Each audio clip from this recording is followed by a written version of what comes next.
ओम नमो भगवते वासुदेवाय।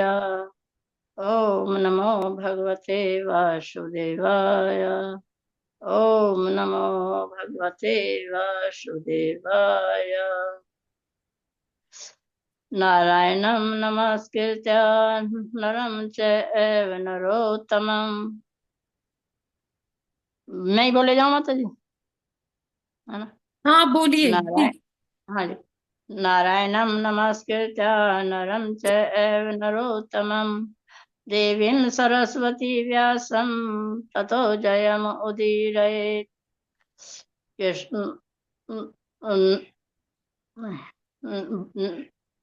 नष्टप्रायेषु भद्रेषु नष्टप्रायेषु भागवत जी भद्रेषु बढ़िया। भगवती उत्तम श्लोके भक्तिर्भवती नैष्टिकी। एक अक्षर खाली मत, दोबारा बोलूंगी। कृष्णाय वासुदेवाय कृष्णाय वासुदेवाय नंद गोप देवकी कुमाराय नंदनाय च देवकी नंदनाय च नंद गोप कुमाराय गोविंदाय नमो नमः। मूकं करोति वाचालम् अंगुलंघयते गिरिं यत्कृपातमहं वन्दे परमानंद माधवम। नमः पंकजनाभाय नमः पंकजमालिने नमः पंकजनेत्राय नमः पंकजांगराय। हरे कृष्ण माता जी धन्यवाद। माता जी मंगलाचरण। मंगलाचरण। ओम ज्ञानतिम्रान्धस्य ज्ञानाञ्जनशलाकया चक्षुरुन्मीलितं येन तस्मै श्रीगुरुवे नमः। श्रीचैतन्यमनोभीष्टं स्थापितं येन भूतले स्वयं रूपे कदा मह्यं ददाति स्वपदान्तिकं। वन्देऽहं श्रीगुरून् वैष्णवांश्च वन्दे वन्दे श्री गुरु वैष्णवांश। एक मैं तरीके से बोलना होता है। ये पद वंदेहम कम नाम श्री गुरु। दोबारा वंदेहम बोलना। श्री गुरु श्रीयुतपद कमलम। श्री गुण वैष्णवांश श्री रूपम साग्र जातम सहगणनाथान्वितम तम सजीवम साद्वैतम सावधूतम परिजन सहितम कृष्ण चैतन्य देवम श्री राधा कृष्ण पादान सहगण ललिता श्री विशाखान्वितां। हे कृष्ण करुणा सिंधु दीन बंधु जगतपते गोपेश गोपिका कांत राधा कांत नमस्तुते। जय श्री कृष्ण।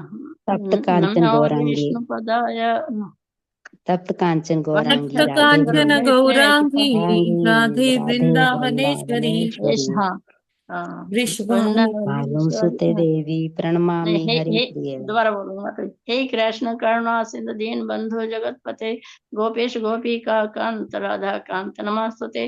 तप्त कांचन गौरांगी राधे वृंदावनेश्वरी वृषभानु सुते देवी प्रणमामि हरि प्रिय। वाञ्छाकल्पतरुभ्यश्च कृपा सिन्धुभ्येव च पतितानां पावने भयो वैष्णवे भयो नमो नमः। जय श्री कृष्ण चैतन्य प्रभु नित्यानंद श्री अद्वैत गदाधर श्रीवासादि गौर भक्त वृंद। हरे कृष्ण कृष्ण कृष्ण हरे हरे हरे राम राम राम हरे हरे। हरे कृष्ण कृष्ण कृष्ण हरे हरे हरे राम राम राम हरे हरे। हरे कृष्ण कृष्ण कृष्ण हरे हरे हरे राम राम राम हरे हरे। नमो विष्णु पदाय कृष्ण पृष्ठाय भूतले श्रीमते भक्ति वेदांत स्वामिने इति नामिने।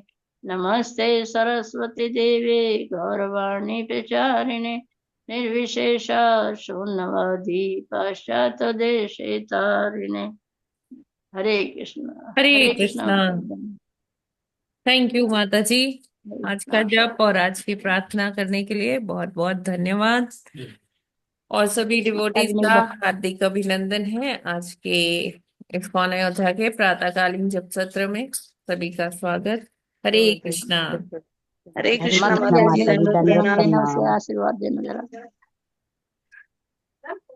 हरे कृष्णा माता जी। हरे कृष्णा। बहू एक का जन्मदिन है माता जी आज। क्या माता जी?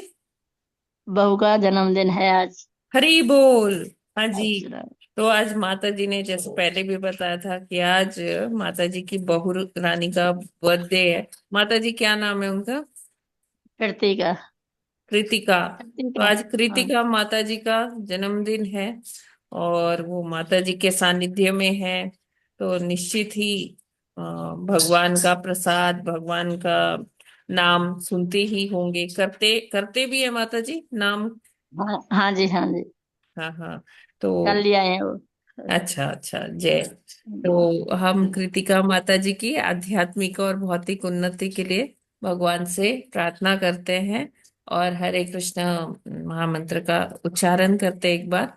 हरे हरे कृष्ण हरे कृष्ण कृष्णा कृष्ण हरे कृष्ण हरे, कृष्ण हरे हरे हरे, हरे हरे हरे राम राम, राम हरे राम राम राम राम राम हरे राम हरे। हरे हरे। हरे माता कृष्ण। जी बहुत बहुत बधाई हो बहू के बहुत बहुत जन्मदिन की। शुभकामनाएं माता जी। धन्यवाद माता जी, सभी को धन्यवाद।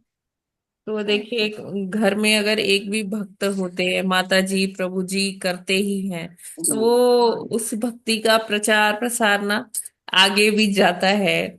आगे जनरेशन में बेटा बहू फिर नाती पोते वो सब करते हैं, है ना? माता जी के हाँ माता जी, जो नाती करते हैं वो पोते भी। वो सब करते हैं जब, है ना? तो बहुत अच्छा है माता जी, बहुत ही अच्छा है। तो इसी हाँ तरह माता जी, से, आपकी कृपा है। हाँ, इसी तरह से आपके पीछे जो भगवान जी बैठे हैं, उनकी माता जी सब कृपा है, वही उनकी हाँ जी। कृपा दृष्टि में, छत्र छाया में ये सब चलता है।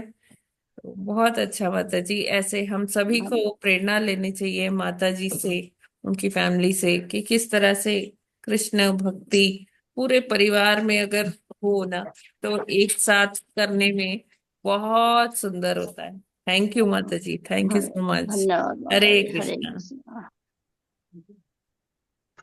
माता जी के यहाँ आना चाहिए। ठीक है, तो हम आगे बढ़ते हैं आज का। धन्यवाद।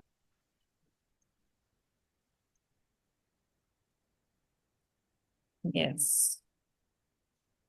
स्क्रीन क्लियर है? जी माता जी। ओके। तो आज है 29 मार्च और प्रभुपाद जी कहते हैं कि श्री कृष्ण गोपिका कांत है, राधा कांत है। यह श्री कृष्ण की सच्ची पहचान है। वे गोपिका कांत हैं और वे राधा कांत हैं। श्री कृष्ण और गोपियों के बीच यह संबंध परम सत्य का सर्वोत्तम साक्षात्कार है। मायापुर 29 मार्च 1975। तो ये उद्धरण मायापुर का है। वहां प्रभुपाद जी बताते हैं कि भगवान के संदर्भ में कैसे वो गोपियों के साथ उनका संबंध कितना घनिष्ठ है। ये हम इसी से समझ सकते हैं कि भगवान कभी भी वृंदावन छोड़ के जाते नहीं हैं। चाहे वो गोलोक वृंदावन की बात हो, चाहे वो भौम वृंदावन की बात हो। तो जो श्याम सुंदर है ना, वो वृंदावन से एक पग भी बाहर निकालते नहीं है, है ना? वो लीला चाहे हाँ हो कि अक्रूर जी भगवान को मथुरा लेकर जा रहे हैं, अब कृष्ण बलराम को, तो वो जो कृष्ण बलराम है, वो वो जो है वो हम कह सकते हैं वो ऐश्वर्य को प्रकाशित करते हैं, वो वाले कृष्ण। लेकिन जो गोलोक के कृष्ण है ना, वो कभी भी अपना वृंदावन छोड़ के नहीं जाते। तो कहते हैं कि बहुत भाग्यशाली है जो जिनको पृथ्वी लोक पर जन्म मिलता है। क्यों? पृथ्वी क्या है? भगवान की पत्नी है। और उनमें भी बहुत वो भाग्यशाली है जिसने भारत में जन्म पाया। भारत में वो बहुत भाग्यशाली है जिसने वृंदावन में जन्म पाया। ठीक है ना? तो वृंदावन जो है भगवान की इसलिए बहुत भगवान को प्रिय है, क्योंकि भगवान के सबसे जो शुद्ध भक्त हैं, शुद्धतम भक्त हैं, जो गोपियां हैं, वो गोपियों में भी श्रेष्ठ कौन है? राधा रानी है। तो भगवान को गोपिका कांत कहा जाता है, राधा कांत कहा जाता है, क्योंकि भगवान उनसे बहुत प्रेम करते हैं, ऐसे शुद्ध भक्तों से। श्रीमती राधा रानी उनकी सबसे जो उनकी आह्लादिनी शक्ति भी हैं, और सबसे श्रेष्ठ गोपी की भी हैं। तो भगवान ऐसे भक्तों को छोड़कर वो कहीं जाना नहीं चाहते हैं, और न जाते भी हैं, ऐसा कहीं प्रमाण मिलता नहीं है। यही है कि भगवान वृंदावन छोड़कर कहीं नहीं जाते। और जो गोपियां हैं, गोपियों के का जो भाव है भगवान के प्रति, वो के बताते हैं कि वो माधुर्य भाव में रहती है, और वो ही जो भाव है वो सबसे श्रेष्ठतम भाव है भगवान की भक्ति का। यद्यपि भक्त दास्य भाव में, साख्य भाव में, वात्सल्य भाव में भगवान की पूजा करते हैं, भगवान की सेवा करते हैं, नो डाउट, और भगवान वो सेवा एक्सेप्ट भी करते हैं। लेकिन जो भगवान को बहुत ही जो प्रिय है जो भाव, वो क्या है? माधुर्य भाव है। और माधुर्य भाव में भगवान जो आदान प्रदान करते हैं गोपियों से, तो उसमें जहाँ जैसे जो विरह का भी भाव है ना, विप्रलंबा जिसे कहते हैं, तो उसमें भी रस है, उसमें भी गोपियां भी आनंद लेती है, भगवान भी आनंद लेते हैं उस विप्रलंब भाव का। और यहाँ प्रभुपाद जी यही बता रहे हैं कि ये जो संबंध है ना, ये परम सत्य का सर्वोत्तम साक्षात्कार है। तो ये सर्वोच्च सिद्धि है किसी भी भक्त के लिए, कि वो गोपियों के भाव में भगवान का अगर साक्षात्कार कर पाता है। तो गोपी भाव में ऐसा क्या है, क्यों उसको ऐसा श्रेष्ठ माना जाता है? वो इसलिए है कि जो गोपी भाव है, गोपी भाव में कुछ भी सब जो गोपियां हैं वो भगवान के लिए अपना सब कुछ त्यागने को, अपना सब कुछ न्योछावर करने को तैयार रहती हैं। और वो ये नहीं सोचती हैं कि उनके ऊपर मतलब उनका कोई अपना वो इंटरेस्ट नहीं है कि हाँ मुझे क्या मिल रहा है या मेरा क्या होगा। तो इसका हम ऐसे देख सकते हैं कि जब एक बार भगवान ने नारद जी को बोला कि नारद जी, मेरे ना सिर में बहुत पेन हो रहा है, दर्द हो रहा है। तो नारद जी कहते हैं कि भगवान मैं क्या कर सकता हूँ, आप मुझे बताएं, तो मैं तुरंत व्यवस्था करता हूँ कि आपका सिर का दर्द खत्म हो। तो भगवान कहते हैं कि मुझे मेरे भक्तों के चरणों की रज ला दो। तो वो मैं रज जब अपने शीश पर रखूंगा, अपने माथे पर लगाऊंगा, तब मेरे सिर का दर्द खत्म होगा। तो नारद जी जाते हैं लक्ष्मी जी के पास, कि लक्ष्मी जी बहुत बड़ी भक्त हैं भगवान की। लक्ष्मी जी कहती है नहीं नहीं, मैं नहीं दे सकती, वो मेरे स्वामी हैं, और ये मैं अपने चरणों की रज दूंगी तो मुझे तो नर्क जाना पड़ेगा। इसी तरह से फिर नारद जी शिव जी के पास जाते हैं, ब्रह्मा जी के पास जाते हैं, अनेकों अनेकों भक्तों के पास जाते हैं। फिर कोई भी अपने चरणों की रज देने को तैयार नहीं होता कि भगवान मेरे चरणों की रज लगाएंगे तो फिर मैं तो पाप के भागी बनूंगा। कोई भी देने को, अपने चरणों की रज देने को तैयार नहीं होता, क्योंकि भगवान के शीश पर लगाना है तो ये तो बहुत पाप हो जाएगा। लेकिन फिर भगवान नारद जी भगवान की ही प्रेरणा से पहुंचते हैं वृंदावन में गोपियों के पास। कहते हैं अरे ओ गोपियों देखो, भगवान के सिर में आज दर्द हो रही है। तो गोपियां कहती हैं अरे भगवान के सिर में दर्द हो रही है, तो फिर क्या करें हम, आप बताइए नारद जी। तो नारद जी कहते हैं कि एक ही तरीका है जिससे भगवान के सिर का दर्द मिट सकता है। तो बोले जल्दी बताइए, हम कुछ भी करने को तैयार हैं। तो नारद जी कहते हैं कि अपने चरणों की रज देनी होगी आपको, और तो कहती है कि ठीक है, हम तुरंत प्रबंध करते हैं।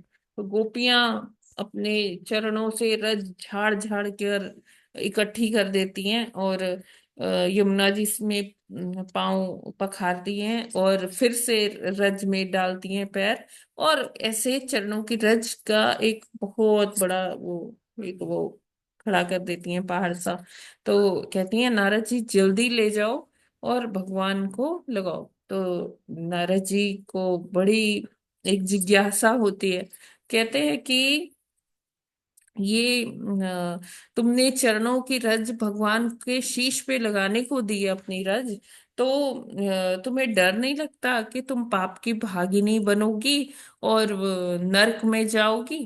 तो गोपियां क्या कहती हैं, एक मत होके गोपियां कहती हैं कि इससे हमें कोई नहीं फर्क पड़ता कि हम कहाँ जाएंगे, क्या होगा हमारा, पाप के भागी बनेंगे, नरक में सड़ेंगे, वॉट एवर कुछ भी हो, हमारे लिए तो भगवान की अगर एक पल के लिए भी हम उनकी मुस्कान के लिए, उनके अम, खुशी के लिए हम कुछ भी कर सके, उनका दर्द मिटाने के लिए अगर हम कुछ भी करें और हमें नर्क जाना पड़े, तो हम जन्मों जन्मों के लिए हम नर्क जाने को भी तैयार हैं। बस हमारे भगवान खुश रहने चाहिए, उनकी प्रसन्नता के लिए हम कुछ भी कर सकते हैं। तो ये जो भाव है ना गोपियों का, ये ही भगवान को, भगवान इसी से रीझ जाते हैं।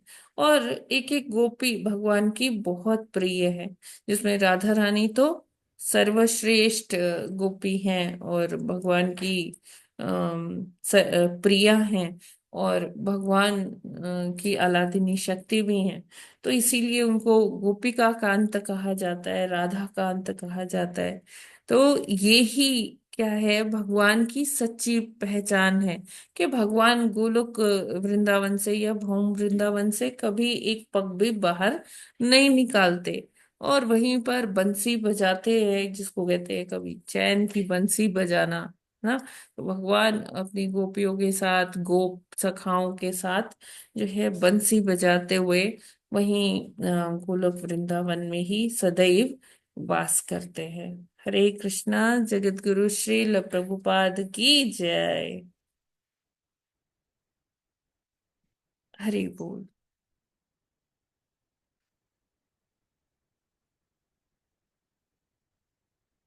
ठीक है, ये क्लियर है ना? हरे कृष्ण माता जी। जी जी कहते हैं जय। कि भगवान हमेशा चैन की बंसी बजाते हैं, गोलोक वृंदावन में रहते हैं, गोपियों के साथ रास रास रचाते हैं, जो कि उनकी आह्लादनी शक्ति है। तो माता जी, ये जो प्रेम सबसे सुपीरियर बताया गया है गोपियों के साथ, राधा के साथ, तो ये तो महिलाएं हैं। जो पुरुष हैं वो सबसे श्रेष्ठ इस तरह से जो है उनके साथ कैसे प्रेम बढ़ाएं, क्योंकि कहीं कहीं ऐसा भी वर्णित है कि गोलोक वृंदावन में जिनको उनको प्रवेश दिया जाता है जो कि माधुर्य रस से ओतप्रोत हैं, तो वो जो पुरुष है उनमें कैसे आएगा? दूसरी प्रभु चीज। जी, हमें समझना होगा कि एकमात्र पुरुष कृष्ण ही है, बाकी सब क्या है, स्त्रियां ही हैं। अच्छा वो माता जी। हमने ये कपड़ा ओढ़ रखा है, लेकिन जो जो पुरुष, जो भोक्ता है, पुरुष से मतलब है भोक्ता, वो भगवान है। और हम सब भोग्य है, चाहे स्त्री हो चाहे पुरुष हो, सब भोग्य है। तो महादेव भी, ऐसा वर्णन आता है कि महादेव भी आते हैं, वो देखते हैं कि रास हो रहा है, कहते हैं मेरे को भी प्रवेश करना है इस रास में, इसके लिए तो मैं कब से भगवान के इस रूप के लिए तो मैं कुछ भी कर सकता हूँ। तो गोपी आती है, कहती है आप कहाँ आ रहे हो महादेव जी, यहाँ पर प्रवेश निषेध है। तो इस तरह से कोई नहीं आ सकता, जो भी आएगा यहाँ गोपी बन के ही आएगा। तो फिर वो महादेव को वो देते हैं, ओढ़नी देती हैं, और गोपी का श्रृंगार, उनका ड्रेस देती है। तो जब महादेव जी वो धारण करते हैं, फिर वो भगवान के साथ रास करते हैं। हरे कृष्ण माता जी। जी और इसके अलावा क्या है, भगवान तो सारी प्रकृति के उत्पत्ति करता है, पालन करता है, संहार करता है, उन्हीं के संरक्षण में हम्म। सारे जो है गोलोक और भौतिक जगत है। पर क्या वास्तव में भगवान को अपने माथे के वो कहते हैं कि भगवान भक्तों की रज अपने माथे पर धारण करते हैं? क्या वास्तव में भगवान जो कि सारे जगत के पालनहार हैं उनको अपने माथे पर भक्तों के या गोपियों के रज लगाने की जरूरत होती है, या नहीं नहीं, ये एक देखिए अतिशयोक्ति है? भगवान का जो शरीर है वो हमारे जैसा नहीं, उसमें कोई पेन नहीं होता, उसमें कोई फीवर नहीं आता, कुछ ऐसा नहीं होता।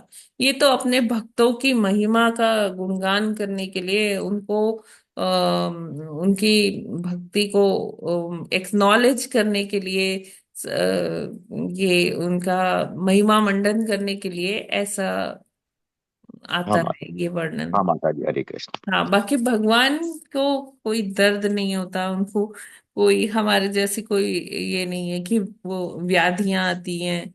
भगवान के शरीर में ऐसा कुछ नहीं होता, उनका शरीर दिव्य है। हाँ माता जी, हरे कृष्ण। ये ठीक है। तो कल हमने पढ़ा था 21वें श्लोक तक, जिसमें हमने देखा था कि किस प्रकार ब्रह्मा जी आदेश देते हैं कदम मुनि को कि वो अपनी नौ पुत्रियों को जो है वो जो ऋषि हैं, सप्त ऋषि हैं, जो नौ ऋषि हैं, उनको प्रदान करें, और पत्नी रूप में। और फिर कर्दम मुनि इसी तरह से आगे करते हैं। ये हम श्लोकों में आगे पढ़ेंगे, 22-23 नंबर। यस, कौन पढ़ना चाहते हैं? तो हरे कृष्णा। जी माता जी। यस, पढ़िए मत। ठीक है माता जी। हरे कृष्णा।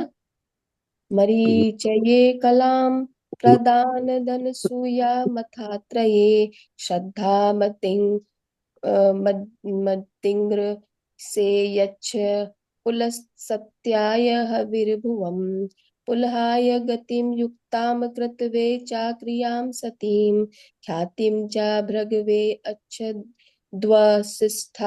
याप्य अरुन्धतीव। माता हरे। जी आगे भी पढ़ लीजिए, शब्दार्थ ठीक अनुवाद। है।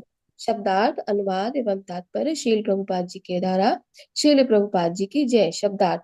मरीचये, मरीच को कलाम कला प्रादात प्रदान किया, अनुसूयाम अनुसूया, अथ तब, अत्रये अत्रि को, श्रद्धाम श्रद्धा, अंगिर से अंगिरा को, अयच्छत दे दिया, पुलस्त्याय पुलस्त्य को, हविर्भुवम हविर्भू सती, ख्यातिम ख्याति, च यथा भृगवे भृगु को, अयच्छत दे दिया, वसिष्ठाय वशिष्ठ मुनि को, अपि भी, अरुंधतीम अरुंधति।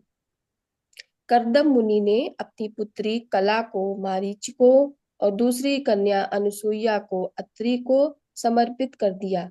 श्रद्धा, हविर्भू, गति, क्रिया, ख्याति तथा अरुंधति नामक कन्याएं क्रमशः अंगिरा, पुलस्त्य, पुलह, क्रतु, भृगु और वशिष्ठ को प्रदान की गई। माता जी ये हरे। भी पढ़ लीजिए आप। अच्छा ठीक है माता जी। अथर्वणे अददात शांतिम यया यज्ञ वित्यन्ते विप्र ऋषभान कृत उद्वाहान सा सादारान समलालयत। अनुवाद शब्दार्थ अनुवाद एवं तात्पर्य श्रील प्रभुपाद जी के द्वारा। उन्होंने शांति अथर्वा को प्रदान की। शांति के कारण यज्ञ अच्छी तरह संपन्न होने लगे। इस प्रकार उन्होंने अग्रणी ब्राह्मणों से उन सबका विवाह कर दिया और पत्नियों सहित उन सबका पालन करने लगे। यस माता जी, ये भी पढ़ दीजिए। ठीक बात है। तथा ते ऋषया शक्ता कृत द्वारा निमद्रव्य तम प्रतिष्ठन नंदिम आपन्ना स्वम स्वम आश्रम मंडलम।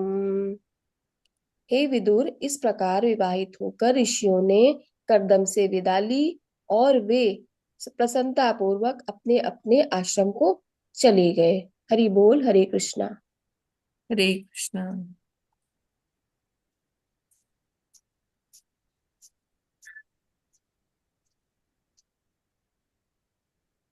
यस, ये वाला सभी पढ़ लेते हैं, ये वाला श्लोक। जी हरे कृष्ण। करे माता जी। हाँ हाँ, यस माता जी। स चावतीर्णम त्रियुगमाज्ञाय विभु धर्म धर्षभमं विविक्तम विविक्त उपसंगाम्य प्रणम्य संभासत। हरे कृष्ण।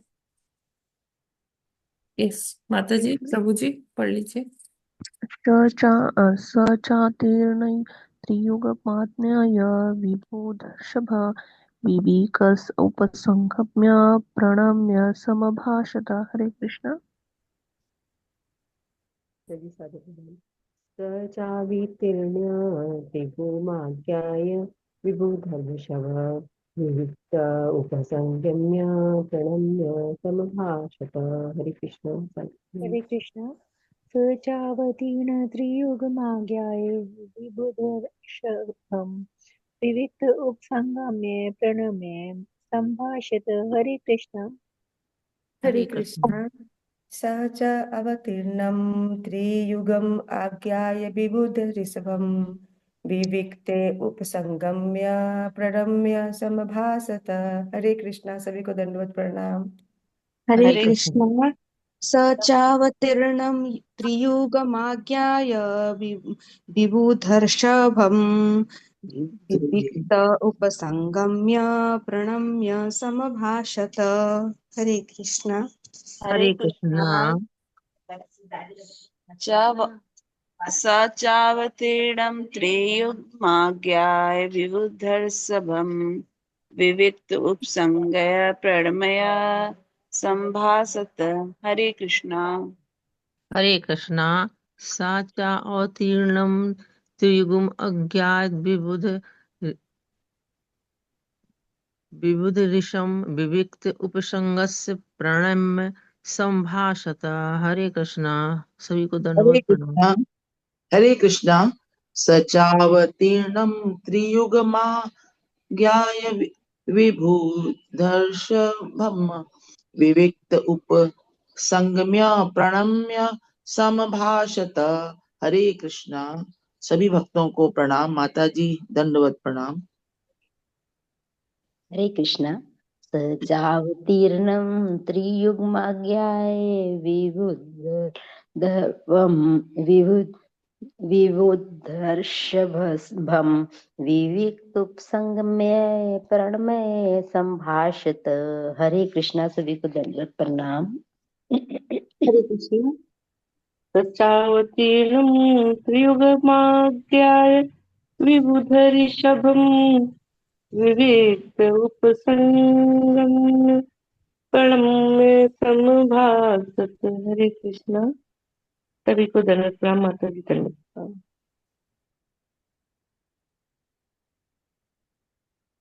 हरे कृष्ण। स चावतीर्णं त्रियुग्यमाज्ञाय विबुधर्षभम् विविक्त उपसंगम्य प्रणभ्य समभाषत। हरे कृष्ण।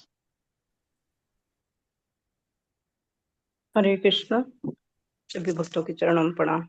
जय चात्वर्णीय तिरुयुगाम अज्ञाय विभू ऋषभ विविक्त उपसंगम्य प्राणायाम मय संभासत। हरे कृष्ण। हरे कृष्ण। आगे पढ़ूं माता जी। पढ़ लीजिए माता जी। हरे कृष्ण माता जी, मेरे को भी पढ़ना है। स चावतीर्णं त्रियुगमाज्ञाय विबुधर्षभम् विविक्त उपसंगम्य प्रणम्य समभासत। हरे कृष्ण माता जी, दंडवत प्रणाम। सभी भक्तों को सादर प्रणाम। पढ़ लूं माता जी। हाँ, कोमल माता जी आप भी पढ़ लीजिए। हरे कृष्णा माता जी, दंडवत प्रणाम। हरे कृष्णा। स च अवतीर्णं त्रियुगम् अज्ञाय विबुध ऋषिभ्यं विविक्ते उपसंगनम प्रणामः संभाषत। हरे कृष्णा माता ओके, जी। यस, इंदु माता जी पढ़ लीजिए। शब्दार्थ, अनुवाद और तात्पर्य श्रील प्रभुपाद जी द्वारा। श्रील प्रभुपाद जी की जय। सह कर्दम मुनि। शब्दार्थ, सह कर्दम मुनि ने च तथा अवतीर्णम अवतार लिया, त्रियुगम विष्णु को आज्ञाए समझकर, विबुध ऋषभम देवताओं का मुखिया, विवक्ते एकांत स्थान में, उपसंग में पास जाकर, प्रण में प्रणाम करके, संभाषित बोला। अनुवाद, जब कर्दम मुनि ने समझ लिया कि सब देवताओं के प्रधान पूर्ण पुरुषोत्तम भगवान विष्णु ने अवतार लिया है, तो वे एकांत स्थान में जाकर उन्हें नमस्कार करते हुए इस प्रकार बोले। तात्पर्य, भगवान विष्णु को त्रियुग कहते हैं। वे 3 गुणों सत्य, त्रेता तथा द्वापर में प्रकट होते हैं, किंतु कलयुग में नहीं प्रकट होते। लेकिन प्रहलाद महाराज की स्तुतियों से समझ, माता जी ऊपर कीजिए प्लीज। यस, लेकिन प्रहलाद महाराज की स्तुतियों से समझ में आता है कि वे भक्त के वेश में कलयुग में प्रकट होते हैं। भगवान चैतन्य ही वे भक्त हैं, किंतु उन्होंने कभी इस भेद को प्रकट नहीं किया कि कृष्ण भक्त के रूप में प्रकट हुए हैं। फिर भी रूप गोस्वामी ने उन्हें पहचान लिया, क्योंकि भगवान अपने को शुद्ध भक्त से छिपा नहीं पाते। जब रूप गोस्वामी ने पहली बार भगवान चैतन्य को नमस्कार किया, तभी उनको पहचान गए थे। वे जान गए कि भगवान चैतन्य स्वयं श्री कृष्ण थे। अतः उन्होंने इन शब्दों में उनको प्रणाम किया। मैं कृष्ण की प्रार्थना करता हूँ, जो अब भगवान चैतन्य के रूप में प्रकट हुए हैं। प्रहलाद महाराज की स्तुतियों से भी इसकी पुष्टि होती है कि वे कलयुग में प्रत्यक्ष रूप में नहीं, वर्ण भक्त के रूप में प्रकट होते हैं। इसलिए विष्णु त्रियुग कहलाते हैं। त्रियुग की एक अन्य व्याख्या है, जिसके अनुसार भगवान में 3 युगम व दैवी गुण पाए जाते हैं, जिनके नाम है शक्ति तथा समृद्धि, दया तथा यश और बुद्धि तथा शांति। श्रीधर स्वामी के अनुसार भगवान के ऐश्वर्य के 3 जोड़े इस प्रकार हैं: समस्त धन तथा समस्त शक्ति, संपूर्ण यश तथा समग्र सौंदर्य तथा समग्र बुद्धि और समग्र त्याग। त्रियुग की विभिन्न व्याख्याएं हैं, किंतु समस्त विद्वानों ने इसका अर्थ विष्णु माना है। जब कर्दम मुनि जान गए कि उनका पुत्र कपिल साक्षात विष्णु है, तो उन्होंने उसको प्रणाम करना चाहा। अतः जब कपिल अकेले थे, तो उन्होंने इस प्रकार से प्रणाम किया और अपने मन की बातें कही। Yes, Hare thank you Krishna माता माता जी, जी। दंडवत प्रणाम। तो देखिए, तो आज जो हमने श्लोक पढ़े हैं 22 नंबर से, तो यहाँ पर सभी बता रहे कि सभी कौन कौन सी कन्या को किस ऋषि से विवाह कराया कर्दम मुनि ने। और उसके बाद जो है कुछ काल तक वो उनकी पुत्रियां और उनके जामाता सभी इकट्ठे उनके पास ही रहे, उनका वो सबका भरण पोषण करते रहे। और फिर उनके यहाँ कपिल देव का जन्म होता है, तो कपिल देव का प्राकट्य होता है ना। है ना। और जब देखते हैं कि ये कर्दम मुनि जब देखते हैं, तो उनको समझ में आ जाता है कि ये तो उनका पुत्र स्वयं विष्णु ही है। और वो उनको प्रणाम करने का उनका मन करता है। तो जब वो अ, अकेले होते हैं ना कपिल देव, तो वो उनसे कुछ संवाद भी करते हैं, वो आगे के श्लोकों में हम देखेंगे। और यहाँ पर प्रभुपाद जी अपने तात्पर्य में बताते हैं कि जो देवताओं के प्रधान पूर्ण पुरुषोत्तम भगवान विष्णु ने अवतार लिया, तो वे एकांत स्थान में जाकर उन्हें नमस्कार करते हुए इस प्रकार बोले। तो यहाँ पर विष्णु जी को क्या संज्ञा दी गई है? त्रियुग। तो त्रियुग का एक व्याख्या आचार्य बताते हैं, क्योंकि जो भगवान है, जब ये आते हैं भौतिक जगत में लीला करने के लिए, तो उनका ये सब समय दिन सब तय होता है कि कब आना है उनको। और जब सतयुग में आते हैं, द्वापर में आते हैं और त्रेता में आते हैं, ये तीन युग में भगवान अपनी सारी शक्तियों के साथ सब मतलब स्वयं आ जाते हैं। जैसे कृष्ण स्वयं आते हैं, राम भी पूर्ण अवतार हैं, वो भी आते हैं त्रेता में, है ना। नरसिंह भगवान, वामन देव, मतलब सतयुग में तो कोई मतलब गिनती नहीं है ना। बहुत रूपों में भगवान आते हैं। तो कहने का तात्पर्य ये है कि ये तीनों युगों में फिर भी थोड़ी पायसिटी थी, यानी कि वो जो धर्म था वो खड़ा था ये तीनों उसमें। लेकिन क्या कहते हैं, कलयुग में धर्म के तीन पैर टूट जाते हैं, एक ही पाँव पाँव पे धर्म खड़ा है अभी।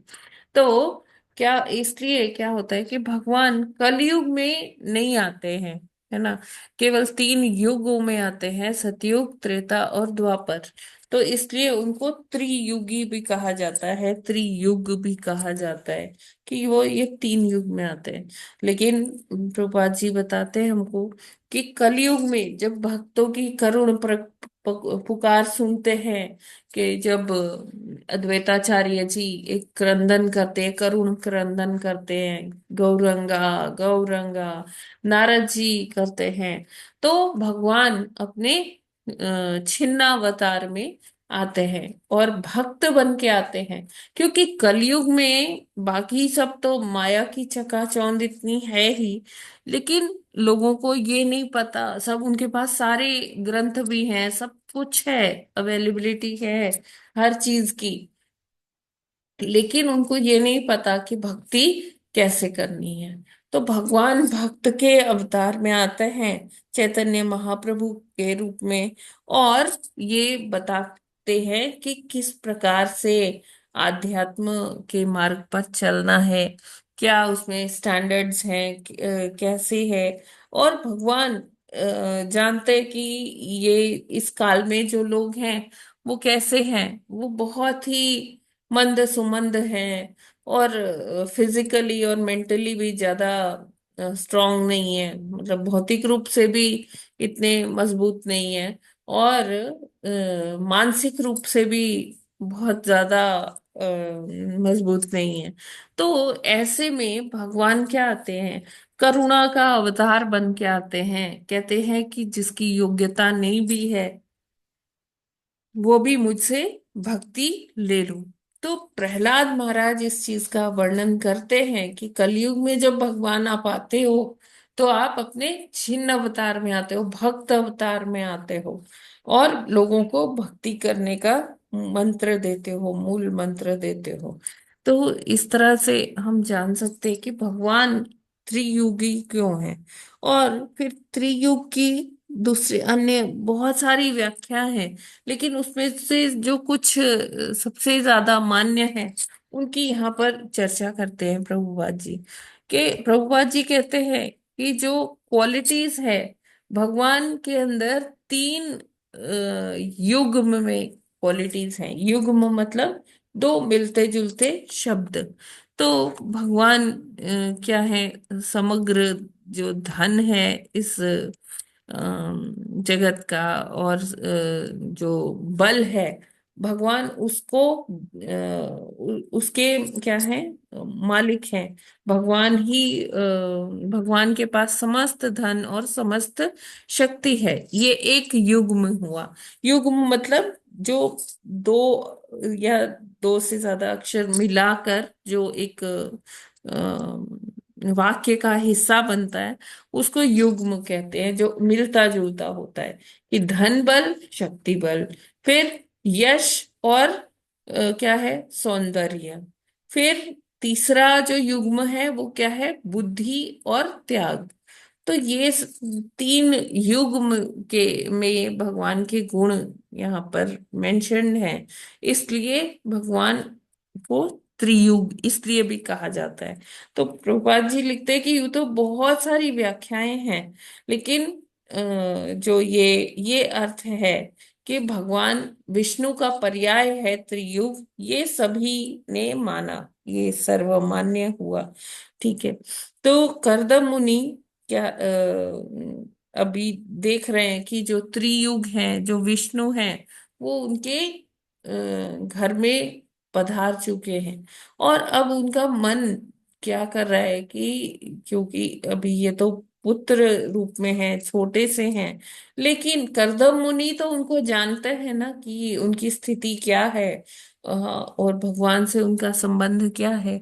तो कर्दम मुनि जब वहां देवहूति माता जी नहीं होती है, और ये कपिल देव अकेले होते हैं, तो उस टाइम पर समय देखकर कर्दम मुनि जाते हैं, उनको प्रणाम करते हैं, और कुछ संवाद भी करते हैं, जो हम आगे के श्लोक में पढ़ेंगे।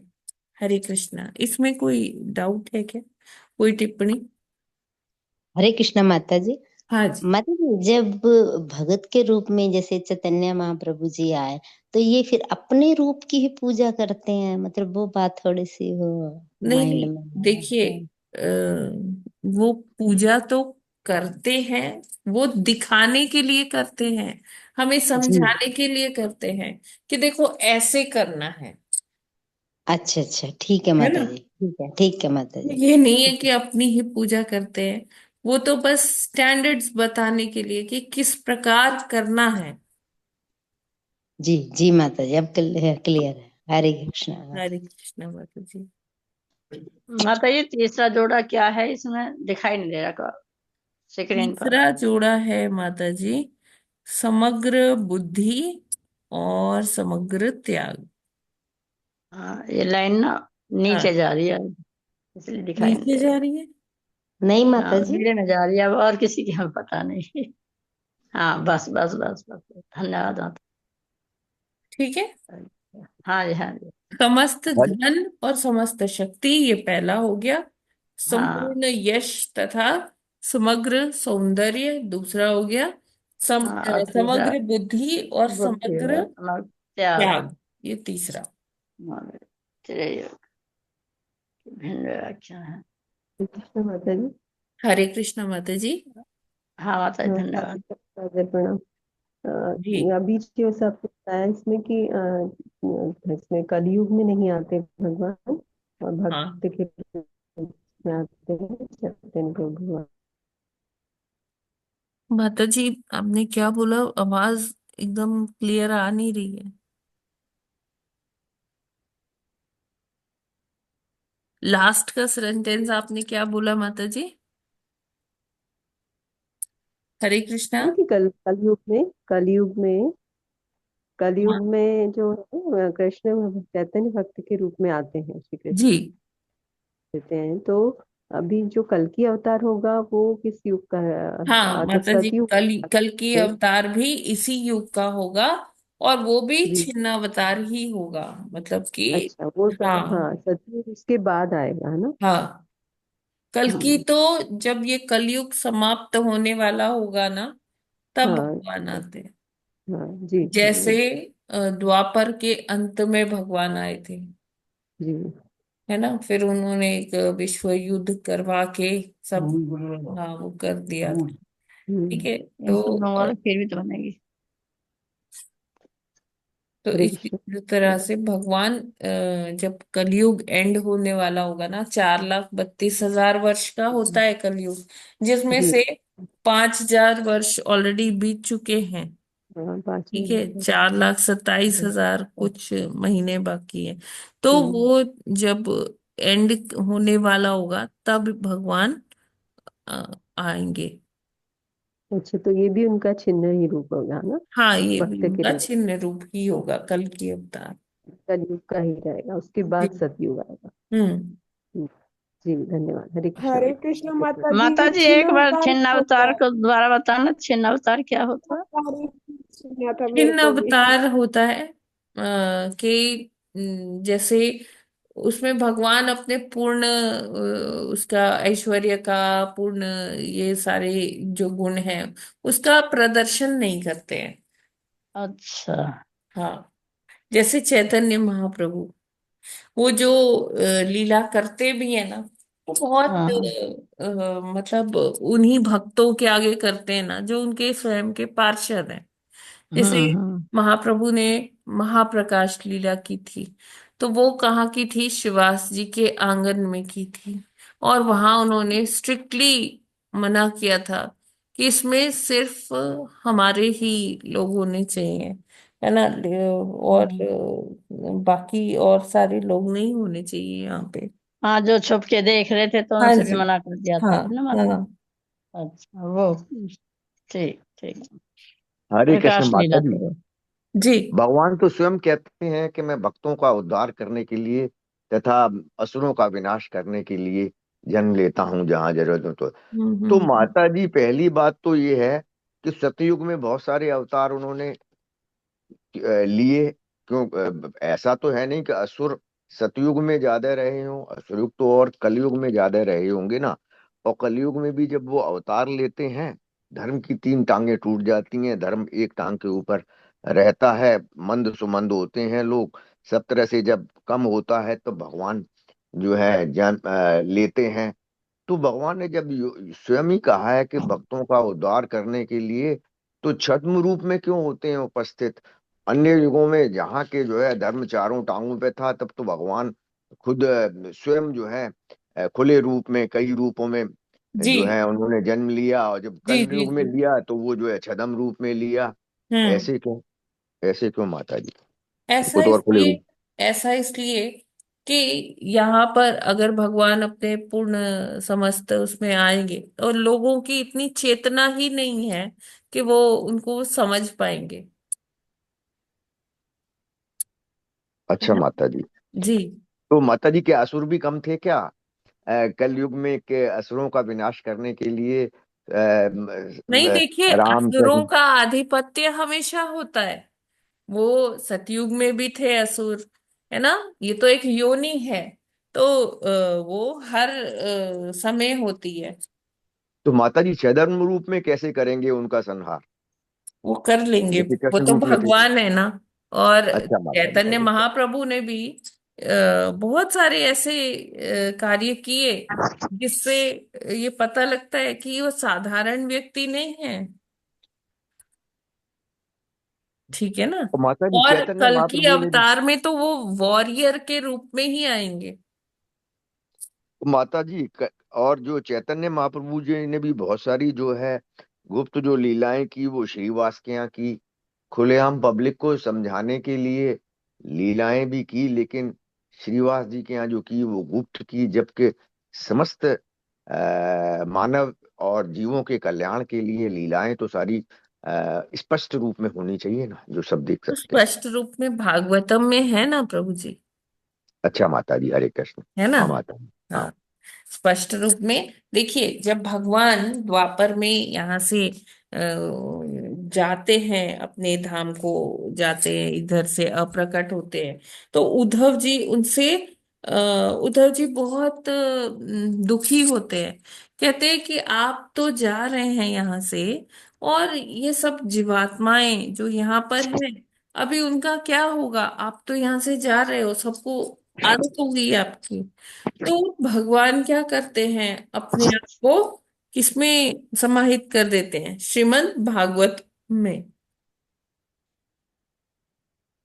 माता जी ये श्रीमद् भागवतम तो भगवान ने जो है पहले से ही जो है भगवान की बांसुरी से या ब्रह्मा जी को ये नहीं नहीं दिया नहीं, गया। ये तो वेद उद्धव व्यास जी जी तो ने लिखा था ना। हाँ, लेकिन वेद व्यास जी ने प्रकाशित तो डिक्टेट ज्ञान किया भगवान था, ने किया था गणेश माता जी जी। ने लिखा था। प्रकाशित ज्ञान तो भगवान ने किया था, ये तो फिर उस समय से है जो नहीं नहीं, प्रकाशित ज्ञान। भगवान ने जो ज्ञान दिया था वो वेद है।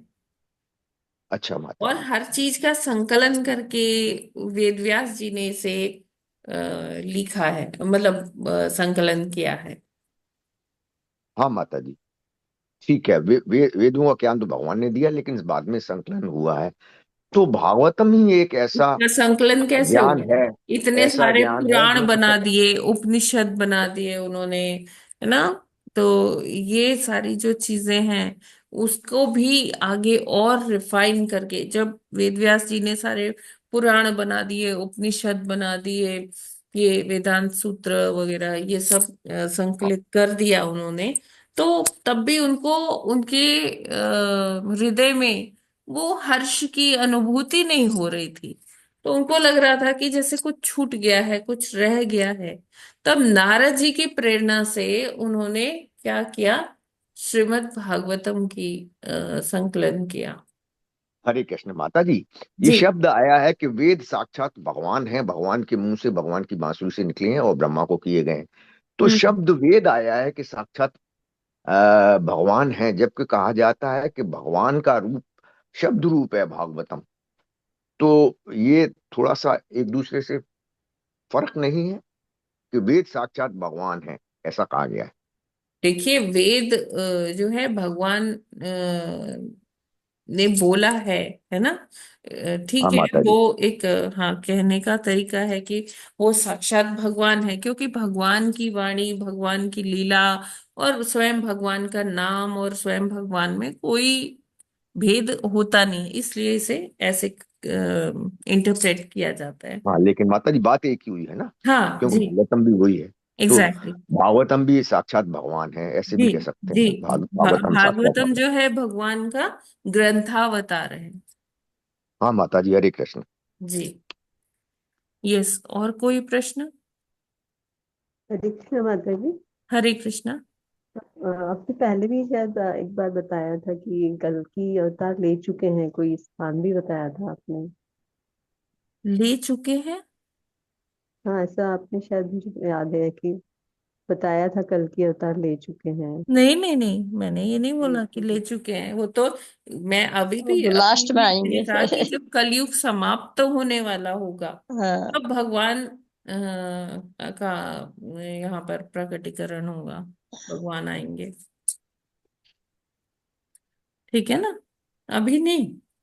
उस हाँ, मैंने ये बोला था कि वो सब, वो कौन सी डेट होगी, कौन सी जगह होगी, कौन उनके माता पिता होंगे, ये सब निश्चित है।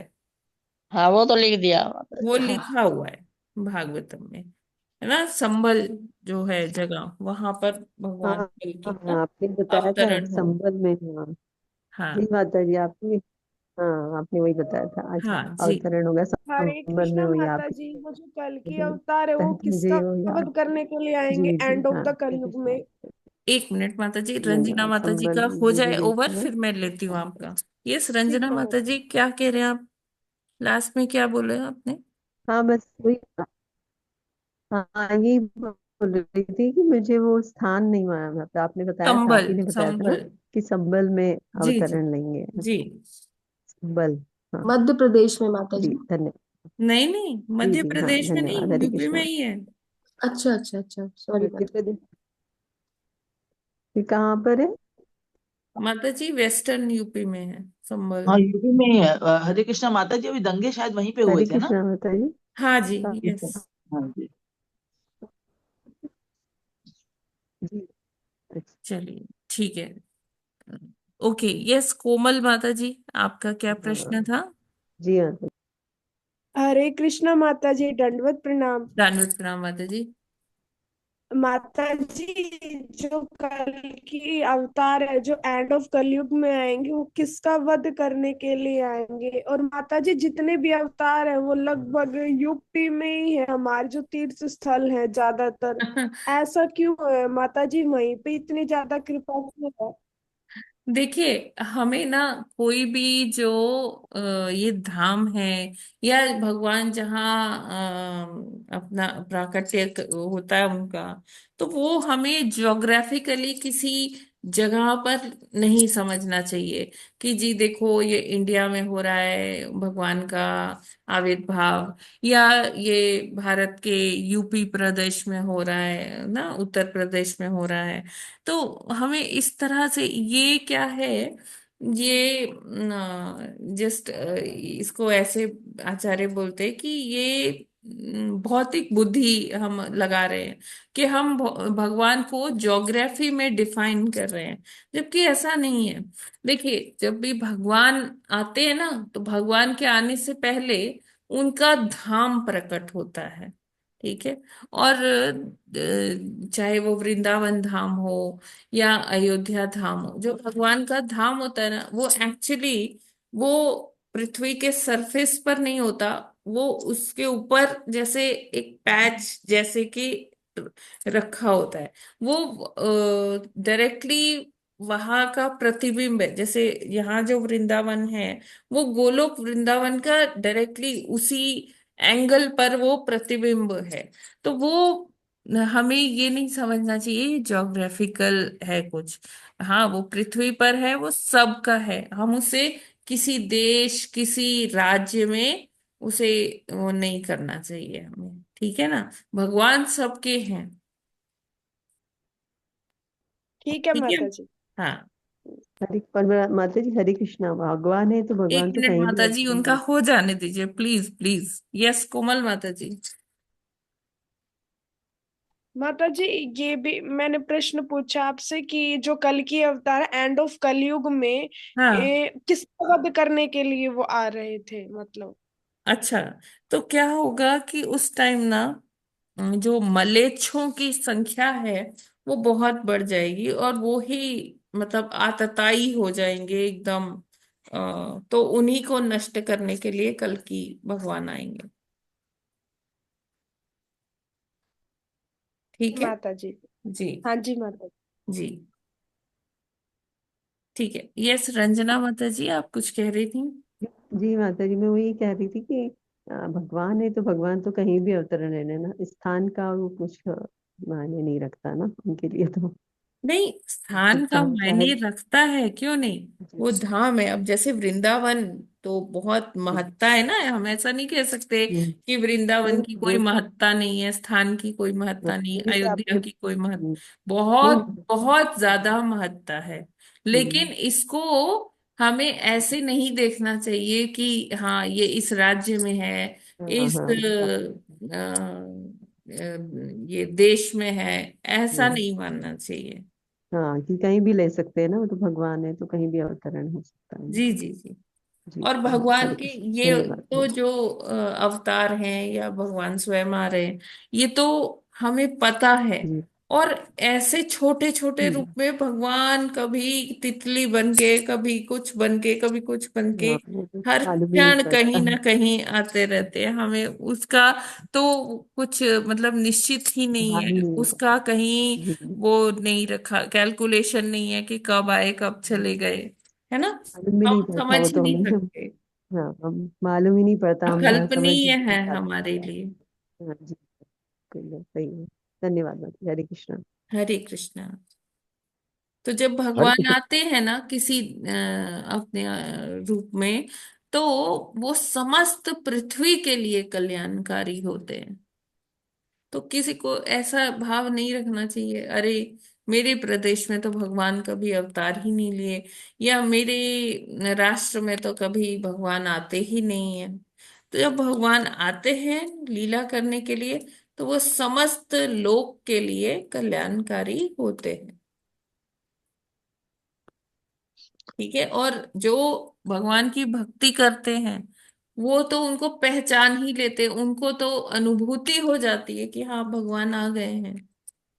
जैसे कि रूप गोस्वामी का वर्णन है इसमें प्रभुपाद जी ने किया है कि भगवान छिन्न अवतार में जरूर आए थे चैतन्य महाप्रभु के रूप में, लेकिन वो अपने को छुपा नहीं पाए, किनसे, अपने शुद्ध भक्तों से, रूप गोस्वामी से, है ना। उन्होंने उनको तुरंत पहचान लिया। ठीक हरे है। कृष्ण माता जी। यस। दो छोटे क्वेश्चन। हाँ एक तो थोड़ा शायद सुनाई नहीं पड़ा या समझ में नहीं आया जी। कि सतयुग में सत्य का ज्यादा बोलबाला था, अधर्म कम था, परंतु कलयुग में तो जो है धर्म जो है एक टांग के ऊपर है। परंतु हाँ सत्य युग में जो है भगवान ने कई अवतार लिए, और कलयुग में जो अभी तक अवतार लिया है वो चैतन्य महाप्रभु का लिया है। ये ऐसा क्यों, ये थोड़ा शॉर्ट में बता दीजिए देखिए, थोड़ा। सतयुग की उम्र कितनी है, सतयुग का टोटल पीरियड कितना है प्रभु जी? हाँ माता जी, 4 गुना है वो, इस 4 वजह गुना से है थोड़ा। ना कलयुग से। हाँ हाँ तो हाँ हाँ। सतयुग में अवतार भी ज्यादा है। और सतयुग में जो मतलब ठीक है, सतोगुनी लोग ज्यादा होते हैं, भगवान की पूजा आराधना ज्यादा होती है, धर्म भी होता है, लेकिन उतने ही मतलब राक्षस भी होते हैं। अच्छा माता जी। ठीक है ना, अच्छा ऐसा नहीं माता। है कि वो नहीं होते हैं। हाँ माता जी। ठीक है ना। तो हाँ माता जी। भगवान समय समय पर आते जाते रहते हैं। वही जैसे मैंने कहा कि हम इसकी गणना कर ही नहीं सकते। ये जो हम 24 अवतारों की बात करते हैं या दशावतार की बात करते हैं, ये तो वो अवतार हैं जो बस प्रमुख अवतार हैं। बाकी तो भगवान कब कहाँ आए कहाँ गए, हम इसकी कल्पना कर ही नहीं सकते। हरे कृष्ण माता जी। जी। अब ये कहा गया कि ये 24 अवतार नहीं है, भगवान के तो कई अवतार हैं और हाँ, छोटे रूप में भी लेते हैं, जैसे तितली हुई। तो अनलिमिटेड। फिर ये भी कहा गया है कि भगवान जब आते हैं तो समस्त पृथ्वी का कल्याण करने के लिए आते हैं। जी। तो ये जो छोटे या अस्पष्ट रूपों में आते हैं भगवान, उससे कैसे समस्त पृथ्वी या समस्त जीवों या समस्त मानव जाति का कल्याण होगा, ये तो थोड़ा सा वो समझ में, देखिए, क्यों तितली की तो वो जिस लाइफ भी ही बहुत कम अवतार में होती है। आते हैं तो वो अपने भक्तों को आनंद देने के लिए, दुष्टों से रक्षा करने के लिए, दुष्टों का को मारने के लिए आते हैं। तो वो अभी कैसे आएंगे, कब आएंगे, हम उसकी, वही तो कह रही हूँ, हम उसकी गणना कर ही नहीं सकते। माता जी तितली हम अवतार में देखते अगर लेंगे। देखिए, अभी हम तो प्रार्थना करते हैं भगवान से, भगवान देखो बहुत कष्ट में हूं या कोई बहुत कष्ट में है, उसकी सहायता करो। भगवान अब किस रूप में आ जाएंगे उसकी सहायता करने, वी नेवर नो प्रभु जी। अच्छा माता जी। है ना। तो माता जी लेकिन ये तो थोड़े ही लोगों की हो पाएगी ना, जैसे तितली की लाइफ ही कम है, तो समस्त मानव जाति का कल्याण कहाँ होगा यहाँ। प्रभु जी, ये मतलब जो मैंने बोला ना कि समस्त जैसे लोग कहते हैं कि अरे हमारे यहाँ नहीं आए भगवान, हमारे घर में नहीं आए, हमारे राज्य में नहीं आए, हमारे राष्ट्र में नहीं आए। तो हाँ माता जी। भगवान जब भी आते हैं उनके दर्शन मात्र से, चाहे किसी को पता भी ना हो कि हाँ ये भगवान है, लेकिन उसने अगर दर्शन कर लिए और जहां वो रह रहा है भगवान वहां आए, तो वो कल्याणकारी ही होता है। अच्छा माता जी, अच्छा माता जी, चाहे उसे है ना। पता ना पड़े वो हाँ। कल्याणकारी होगा, क्योंकि भगवान ने उसको अब दर्शन दे देखिए, दिए। कोई, सर्वशक्तिमान है। हाँ, कोई हास परिहास में भी भगवान का नाम ले लेता है तो कल्याणकारी होता है ना। हाँ माता जी। तो अगर किसी ने दर्शन कर लिया कि हाँ, तो उसका जीवन वैसे ही सुधर जाता है। हाँ माता जी, जिस भी रूप में दर्शन देंगे उसका जीवन सुधर हाँ, जाएगा। और एग्जैक्टली। भक्तों को अपने अलग अलग, चाहे वो तितली के रूप में आए चाहे वो पक्षी के रूप में आए, लेकिन जी। भगवान तो भगवान है ना, वो जान नहीं पाएगा, लेकिन फिर भी दर्शन से अब उसका जीवन भगवान सार्थक। आते हैं, कोरोना वायरस के रूप में आ जाते हैं भगवान। हाँ माता जी। ठीक है ना। तो हाँ माता। हमें लगता है कि हाँ अरे बड़ी महामारी हो गई, कितने लोग मर गए, कितना बुरा हाल हो रहा है। तो हम उसे अपनी भौतिक दृष्टि से देखते हैं। अभी कितने हाँ लोगों माता जी। का भगवान ने उसी के जरिए कल्याण कर दिया, कितने को अपने धाम ले गए। हाँ माता जी, कल्याण हो गया उनका, जी। आध्यात्मिक युग में पहुंच गए हम वो, उनको तो। भौतिक दृष्टि से देख रहे हैं कि अरे बहुत लोग मारे गए, बहुत ऐसा हो गया, गड़बड़ हो गया। तो ये चीजें हैं भगवान जी, हाँ हरे मतलब कृष्ण इस माता तरह जी, बहुत भगवान अच्छा जी लगा। क्या करते हैं हमें नहीं समझ में आता। हाँ माता जी। अच्छा ये लगा कि भगवान चाहे स्पष्ट रूप में दर्शन ना दें, लेकिन भगवान का जो दर्शन जो अस्पष्ट रूप में, जिसको मानव या जीव नहीं भी समझ सकता, जी चाहे जी। वो पशु पक्षी में हो, लेकिन वो कल्याणकारी हैं, चाहे, और भक्तों को इस रूप में भी देते होंगे और जिससे कि कल्याण हो जाता होगा। हरे कृष्ण माता जी। जी। ठीक है, और कोई प्रश्न है क्या?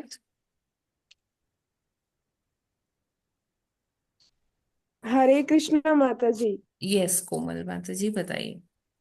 माता जी जैसे कि मैं तो अल्प बुद्धि ना समझूं तो मैं कैसे मतलब कि पहचानूं? भगवान अवतार लेते बहुत सारे, वामन ले लिए, श्री हम्म कृष्ण, राम जी, हम्म। चैतन्य महाप्रभु, जितने सारे अवतार ले तो उनमें कुछ सिमिलरिटीज होंगी भगवान की, तो वो कौन कौन सी होगी? वैसे तो जितनी रिक्वायरमेंट हो उसी हिसाब से अवतार लेते हैं, लेकिन देखिए कुछ ऐसी यहाँ अभी सिमिलरिटीज हमने जिसे पढ़ा कुछ ना, भक्त देख सकते हैं। हमने पढ़ा ना, भगवान के पास समस्त ऐश्वर्य, समस्त धन, बुद्धि, बल, बुद्ध ये सब, ये भगवान के ही गुण हैं, उनकी विशेषताएं हैं। भगवान के पास सब कुछ होते हुए भी भगवान क्या है? विरक्त रहते हैं, त्यागी हैं। ठीक है, ये सारे जो गुण हैं वो भगवान के।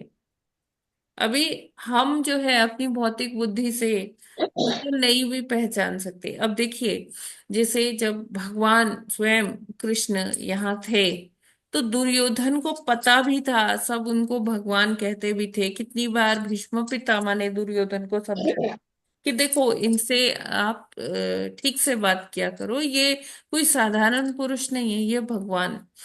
तब भी उसको समझ में नहीं आया कि ये भगवान है, वो उनको साधारण ही मानता रहा। और इतना उसका हो गया कि उसने कहा कि इनको बंदी बना लो, अपने सैनिकों से बोला। ठीक है कृष्ण माता जी। हाँ जी माता जी। तो जीवात्मा कृष्ण जो माता है, जी। अगर वो भक्ति नहीं कर रहा है तो वो भगवान को नहीं समझ सकता। तो पहले हमें इस योग्य होना पड़ेगा कि हम भगवान को देखकर उनको पहचान पाए। रूप गोस्वामी क्यों पहचान पाए? क्योंकि वो अनन्य भक्त हैं भगवान के, इसीलिए वो महाप्रभु को पहचान पाए। और दुर्योधन जैसा जो है प्राणी, वो भगवान को नहीं जान पाया, जबकि भगवान उसको वो विश्व रूप, मतलब विराट रूप भी दिखा रहे हैं, सब कर रहे हैं उसके आगे। लेकिन उसके आगे, दुर्योधन के आगे ही शिशुपाल का वध हुआ, तब भी वो नहीं समझ पाया कि ये कृष्ण जो है ये भगवान है। वो उनको कोई मायावी समझता रहा। ठीक जी है माता माता? जी, अन्य भक्ति से ही हम प्रभु को हाँ पहचान पाएंगे। हाँ, हमें भगवान का नाम लेना चाहिए, ठीक है नित्य माता जी। ही लेना चाहिए। हर श्वास में हमें भगवान का नाम लेना चाहिए, ऐसा वर्णन आता है। तो मतलब जैसे हमें प्रभुपाद जी ने बताया है कि हमें नाम लेना चाहिए, हमें भागवतम, भगवत गीता, चैतन्य चरितामृत आदि ग्रंथ पढ़ने चाहिए। तो जब हम ये चीजें फॉलो करेंगे, अपने गुरु की बताई हुई चीजों को, तब हम उस लेवल तक पहुंचने का कोशिश, मतलब पहुंच सकते हैं कि जहां पर हमें भगवत साक्षात्कार हो सकता है। राइट?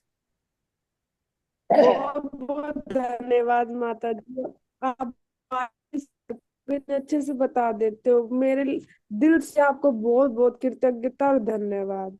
हरि प्रणाम बोल। माता जी ऑल आपको। Glories to Srila Prabhupada. आप क्या करते हो? आप पढ़ते हैं, स्टूडेंट हैं? माता जी, माता जी मैं टीचर भी हूँ, स्कूल में भी पढ़ाती हूँ और अपनी पोस्ट ग्रेजुएशन भी कर रही हूँ। हरि बोल, बहुत अच्छा। ठीक है, माता जी। बस हाँ, सबसे अच्छा तो लगा भक्तों का जो संग मिल रहा है मुझे, ये सच में बहुत दिव्य और इतना शांति प्रदान का है, बहुत अच्छा लगता तो है माता आपको जी। कैसे कैसे मिला ये लिंक? मतलब कि राधा कृष्ण की कृपा और श्रील प्रभुपाद जी की कृपा से मिला है। मैंने जी जी व्हाट्सएप पे मतलब कि ऐसे रैंडमली बिना कोई थिंक के मैंने टाइप कर दिया, क्योंकि मुझे गीता मतलब कि समझ नहीं थी। मेरी इच्छा थी, प्रभु से सिर्फ प्रार्थना ही की थी मैंने कि मुझे भक्तों का संग दे दो। काफी बार प्रार्थना की है, खूब प्रार्थना करने के बाद मुझे ऑनलाइन संग मिला है। उसके लिए जी। मैं बहुत धन्यवाद। और आप जैसे भक्तों का जो इतने हरि इतने बोल। दिव्य तरीके से हर एक बारीकी से समझाते हैं। जय जय जय। ठीक है माता जी, आप इसी हरे तरह से कृष्ण माता जी। हाँ जी, हरे कृष्णा कविता ये पढ़ रही हूँ। धर्म के 3 अंग जो हैं वो क्या, जैसे सत्य है शायद ना, सत्य है, शुचि है और दान है, और दान, कौन सा? तप, दान तो अभी तप। इस युग में कौन क्या चीज नहीं है? हाँ, कलयुग में कौन सा वाला नहीं है? नहीं, कौन सा अंग बचा है? एक अंग बचा है ना? दया, दया। तो मतलब हरे कृष्णा माता जी ग्रुप में डालना बना के ये क्या मैं भी चीज? कंफ्यूज हो जाती हूँ। क्या यही चीज? कि दान दया अच्छा तपस्या, अच्छा अच्छा, ठीक है माता जी, मैं डालती हूँ, ग्रुप में मैं भी डाल। कंफ्यूज हो जाती हूँ। ठीक है, ठीक है, किसी को बताए तो फिर ठीक से नहीं बता पाते। ठीक है माता जी। ठीक, धन्यवाद माता जी, सच में माता जी आप इतना अच्छा बताते हो अरे कि नहीं दिल माता जी, खुश हो प्लीज। जाता है। और माता जी ऐसे नहीं बहुत चाहिए। हरे अभी हरे कृष्ण यही माता जी। सब अल्प महाराज बुद्धि है। महाराज परीक्षित ने भी जब देखा है ना कि कलयुग में जो है 3 टांगे धर्म की टूट चुकी हैं, तो ये तो हाँ। कहा गया है कि 3 टांगे टूटी हैं, एक रह गया है, लेकिन बताया नहीं है कि कौन सी 3 टूटी हैं, जो आप आज बताएंगी। हरे कृष्ण माता जी। ठीक है, माता ठीक। जी कल दिन से तबीयत खराब है, प्रार्थना कीजिए, मेरी माला डगमग हो रही है। अच्छा तो अच्छा। एक दिन से बुखार आ रहा है मेरे ओहो। को जी। नहीं नहीं, हो जाएगा। प्रभुपाद जी, गुरु महाराज जी का ध्यान कीजिए। और हम सभी माता जी के लिए प्रार्थना करते हैं कि उनका स्वास्थ्य जल्दी ठीक हो, और वो अपने माला और सारी डिवोशनल प्रैक्टिसेस कर पाए अच्छे से। हरे कृष्ण कृष्ण कृष्ण कृष्ण हरे कृष्ण हरे, हरे हरे हरे हरे राम राम राम राम राम हरे राम हरे। हरे राम हरे। माता जी आप जल्दी से स्वस्थ हो जाए, यही प्रार्थना है। जी माता जी। नाम ही आपका अच्युत माता कृपा जी। होगी तो ठीक हो जाऊंगी। ठीक है माता जी। तो आज हम लोग फिर यहीं पर विराम करते हैं। हरे कृष्णा, दंडवत प्रणाम माता जी। हरे हरे कृष्णा कृष्ण माता माता जी, जी, दंडवत दंडवत प्रणाम। प्रणाम। कैसे है माता माता जी? जी रविवार को भी क्लास होगा? हाँ, रविवार को भी क्लास होगा। यस। ठीक है माता जी। हरे कैसे? कृष्ण माता जी, दंडवत प्रणाम। हरे कृष्णा प्रभु जी, दंडवत प्रणाम प्रभु जी। हरे कृष्ण माता जी, दंडवत प्रणाम। हरे कृष्ण हरे क्या माता का कृष्णा। जी। क्लास होगा संडे को माता जी?